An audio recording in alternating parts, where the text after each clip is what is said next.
It is now day 76, ladies and gentlemen, of being on the wall.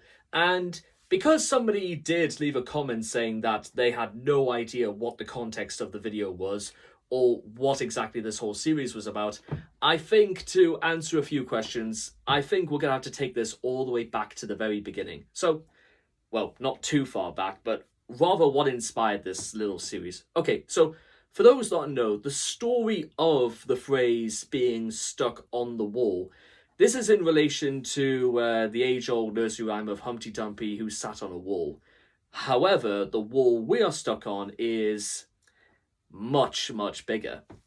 And the reason why I prefer this expression as opposed to, let's say, being stuck in a hole, well, there's two reasons for this. One, because when you're stuck in a hole can be an extremely deep thing, but it can only go so far until you get to about the surface, like the surface of the center of the earth. At some point, you're gonna stop, or you're gonna come out on the other side of the planet. In some way, there is a very, very genuine endpoint.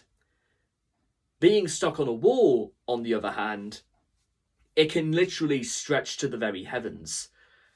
And I don't necessarily believe, ladies and gentlemen, you are any safer or any more secure if you are literally stuck up a great height.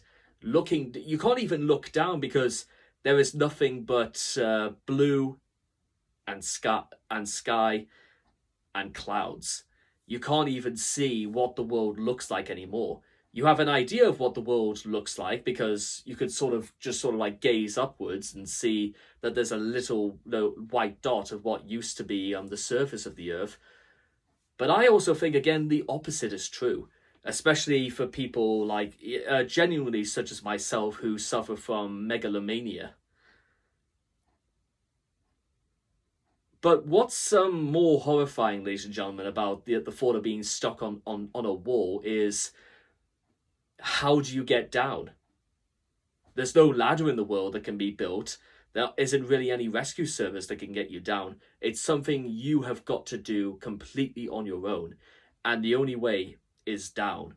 But of course, every time you think you get further down from this wall, there's always something in the way that you haven't even considered. And you could be literally sent straight back up the wall again. And sometimes even getting down off this wall for good is almost just as perilous and difficult.